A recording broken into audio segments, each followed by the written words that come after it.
मंत्र के रूप में हो। आपको नागराज जी के दर्शन होंगे तो उनको दर्शन हुए थे यहाँ के। में 1 या 2 बार अपने आप आते हैं।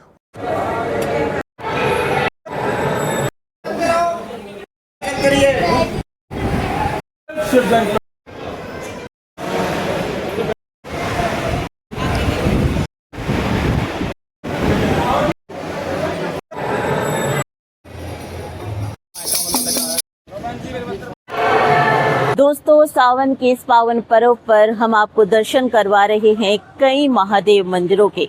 आज हमारा पड़ाव रहेगा पेहवा में स्थित संगमेश्वर धाम। तो आइए दर्शन करते हैं संगमेश्वर महादेव के।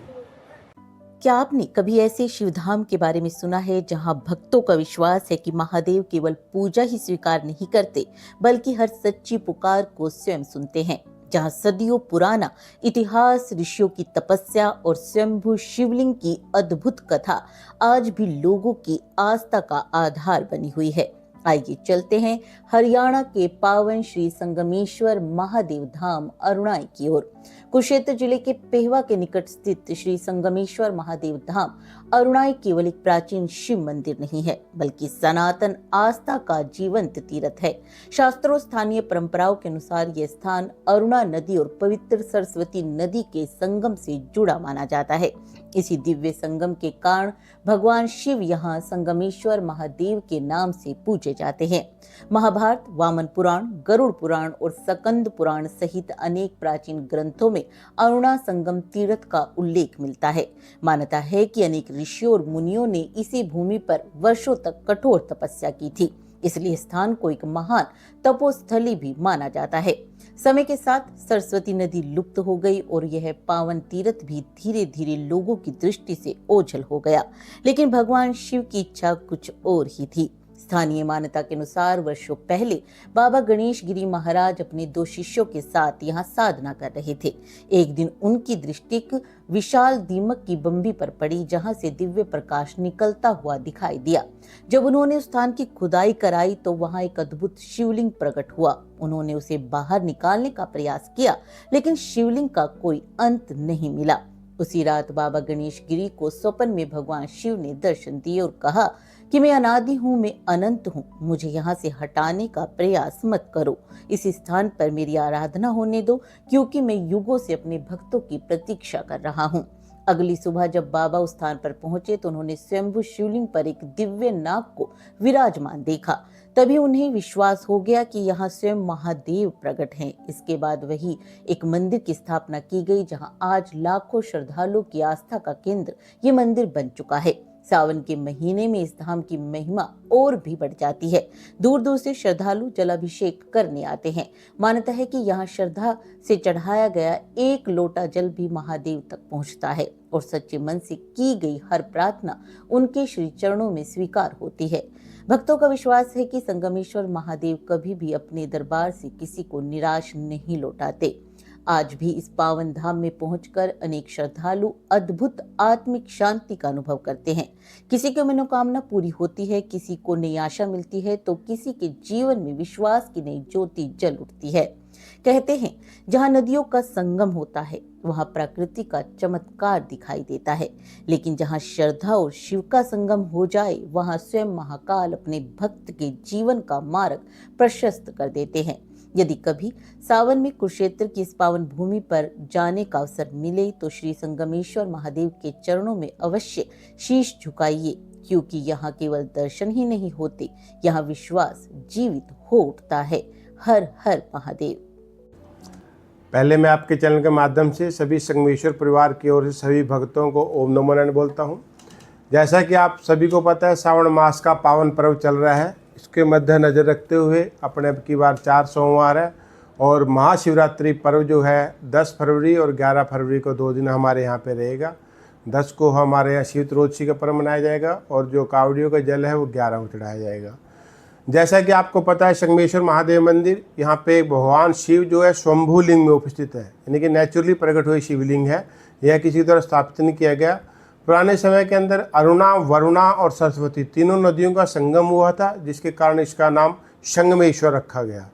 प्राचीन ग्रंथ के अनुसार, शिव पुराण के अनुसार ऐसा है कि महर्षि वशिष्ठ और विश्वामित्र जी की, जैसे अपने यहाँ 48 कोस की तपोस्थली भूमि रही है, यहाँ पे विश्वामित्र जी और वशिष्ठ जी रहते थे, जिनके बीच मध्य में से सरस्वती माता गुजरती थी। तो वशिष्ठ जी और विश्वामित्र जी में होड़ लगती थी कि कौन सा आपस में दोनों में बड़ा है। वशिष्ठ जी जो थोड़े गर्म स्वभाव के थे, तो उन्होंने एक बार माता सरस्वती को कहा कि आप जो है इसको विश्वामित्र जी की जो है कुटिया है, इसको पानी में बहा कर ले जाओ, और ताकि मेरा वर्चस्व यहाँ पे बना रहे। तो माता ने कहा अगर मैं ऐसा नहीं कर सकती, क्योंकि अगर मैं ऐसा करूँगी तो भगवान विश्वामित्र जी मेरे को जो है श्राप दे देंगे। तो वो कहने लगा अगर आप नहीं करोगे तो मैं दूंगा आपको। तो उन्होंने अपने पेय को थोड़ा बढ़ाकर विश्वामित्र जी कुटिया को एक स्थान से दूसरे स्थान पर परिवर्तित कर दिया। जब विश्वामित्र जी ने आके देखा कि आज माता को क्या हुआ, ऐसा क्या गुस्सा आया उनको, तो उस समय उन्होंने अपना अंतर ध्यान किया। अंतर ध्यान में देखा कि ये सारी जो है पूर्ण रूप से विधिवत जो ग्राउंड लेवल पर बना है, ये सारा वशिष्ठ जी ने बनवाया। तब उन्होंने माता सरस्वती को जो है श्राप दिया कि आप पानी की जगह पे रक्तवाहिनी हो जाओ, जिसके कारण माता सरस्वती रक्तवाहिनी हो गई। रक्तवाहिनी होने के कारण यहाँ पे जब रक्तवाहिनी हुई तो यहाँ पे राक्षसों का वर्चस्व हो गया। ये 48 कोस की भूमि है, शुरू से ऋषि मुनियों की तपस्थली रही है। तो जो ऋषि मुनि तपस्या कर रहे थे उनको बहुत ज़्यादा विघ्न आने लगा। तो उन्होंने वो ब्रह्मा जी के पास गए। ब्रह्मा जी ने कहा भी ऐसा करो, आप भगवान शिव की आराधना करो, क्योंकि शिव ही एक ऐसा देवता है जो राक्षसों को, सभी देवी देवताओं को, सभी को मानते हैं, सभी उनको मानते हैं। तो ऋषि मुनियों ने फिर जो है भगवान शिव की यहाँ पे आराधना की। भगवान शिव आए, उन्होंने अपने पूर्ण वृत्तांत जो है उसको क्या नाम भगवान शिव को सुनाया ऋषियों ने। तो उन्होंने भगवान शिव ने जो है माता सरस्वती को जो है श्राप से यहाँ मुक्त कराया। जब वो जाने लगे तब उन्होंने विश्वामित्र जी और वशिष्ठ जी दोनों ने और सभी ऋषियों ने भगवान से प्रार्थना की कि हमारी इच्छा है कि आप यहीं पे विराजमान हो, जिससे कि हम आपकी हर रोज़ सेवा कर सकें और जो भी हमारे में पूजा अर्चना बनती है वो करेंगे। तो भगवान शिव फिर यहाँ स्वयंभू लिंग में उपस्थित हुए थे और तभी से शिव की स्थली रही है और शिव का ये मंदिर है।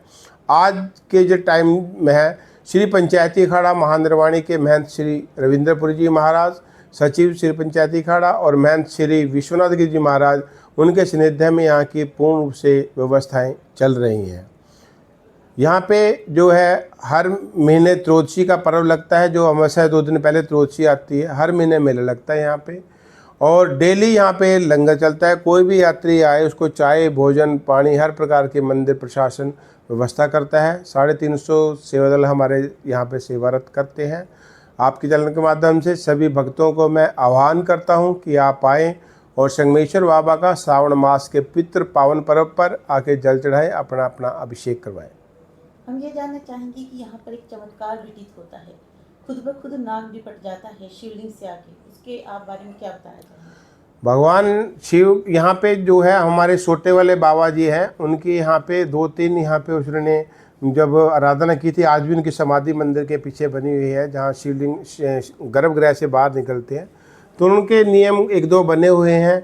तो उन्होंने ऐसा यहाँ पे बनाया हुआ है कि जब भी भगवान यहाँ पे के अंदर कहीं भी बिछाई जा सकती, यहाँ पे दूध से दही जमा सकते हो, मक्खन नहीं निकाल सकता। मंदिर परिसर के अंदर कहीं भी आपको नागराज जी के दर्शन होंगे तो वो आपको नुकसान नहीं करेगा। आपके क्वेश्चन के अनुसार यहाँ भगवान शिव का जो मेन अपना उनका है, भगवान सर्पराज जी है, साल में 1 या 2 बार अपने आप आते हैं और भगवान का लिंगनबद्ध करके और उनका प्रणाम करके यहाँ से जाते हैं।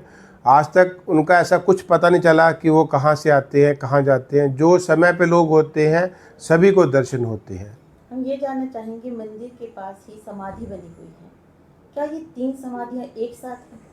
हाँ जी, जो मंदिर के बाहर समाधि बनी हुई है, यहाँ ये सबसे कलयुग के अंदर जो सबसे पहले भगवान शिव के जो दर्शन हुए थे, जैसे गांव में के अंदर एक भगवान शिव का मंदिर होता है, ऐसे ही यहाँ पीछे एक मंदिर है भगवान गांव वालों ने बनाया हुआ है, तो आज भी है मंदिर वहाँ पे गणेश गिरी जी महाराज नाम के हमारे महात्मा रहते थे। उनके 2 शिष्य थे, एक बदाम गिरी जी और एक छवारा गिरी जी। तो उनको गणेश गिरी जी को स्वप्न है कि आप यहाँ से इतनी दूर जाओ, जंगल के अंदर बाम्बी है, मिट्टी के ढेर जिसको हम बोलते हैं, दीमक का ढेर भी बोलते हैं, तो वहाँ पे जाओ, आप उसकी खुदाई करो, वहाँ पे मैं शंभुलिंग उपस्थित है। सबसे पहले उनको दर्शन हुए थे यहाँ के।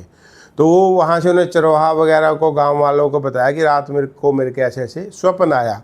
तो फिर वो वहाँ से इतनी दूर आए, आने के बाद उन्हें खुदाई की। खुदाई करने के बाद उनको सबसे पहले भगवान शिव के दर्शन हुए और फिर उसके बाद जो है जागृति हुई। उसके बाद वो 1-2 शिष्य और प्लस वो तीनों जने यहाँ रहने लगे, पूजा अर्चना करने लगे। किन्हीं कारणों से जंगल में रहने के कारण जो है उनके जो एक शिष्य गुरु भाई था, उनको शेर ने खा लिया था और वो अपना निवाला बना दिया था। उनके वियोग में उनके जो दूसरा गुरु भाई था, उन्होंने यहाँ पे जीवित समाधि ले ली थी।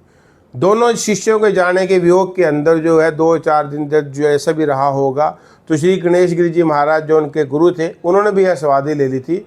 तो यहाँ पे इनको तीनों की जागृति समाधि है यहाँ पे मंदिर के गर्भगृह से पहले जो आती है। और जो मंदिर के पीछे बनी हुई है वो छोटे वाले बाबा की समाधि है, जो पंचायती अखाड़ा महानिर्वाणी के संत थे, उन्होंने भी समाधि ली थी, वो भी जागृति जीवित समाधि है। तो ये 3 + 1 4 समाधियाँ यहाँ पे आज भी ऐसे ही बनी। नज़र रखते हुए सभी लोगों की जो भी इच्छाएं होती हैं, किसी प्रकार का वीज़ा प्राप्त करनी है, कोई कार्य रुका हुआ है, कोई ऐसी वैसी बात है जीवन के अंदर जो असफल हो रहे हैं, उनको मद्देनजर रखते हुए भगवान शिव से अपनी मांग पूर्ण रूप करने के लिए यहाँ पे हर सावन के हर रोज़ यहाँ पे जो मंदिर पुरोहित कमलकांत जी हैं, उनके द्वारा पार्थेश्वर शिवलिंग पूजन किया जाता है। ये 29 दिन तक हम सामने जो अरुणा वरुणा सरस्वती संगम तीर्थ है उसमें विसर्जित करते हैं और सावन के लास्ट डे को हम शोभा यात्रा के रूप में पेहोवा जो सरस्वती तीर्थ है उसमें विसर्जन करते हैं। और मेरा मानना ऐसा है कि पार्थेश्वर शिवलिंग पूजन सभी को जहाँ जहाँ भी जो है मंदिर है वहाँ पे करना अवश्य करना। तो दोस्तों, आज हमने दर्शन किए पेहवा में स्थित संगमेश्वर महादेव के और जाना इसके इतिहास और महत्व के बारे में। अगले पड़ाव में चलेंगे एक और शिव मंदिर में और जानेंगे उसके इतिहास और महत्व के बारे में। तब तक के लिए हर हर महादेव।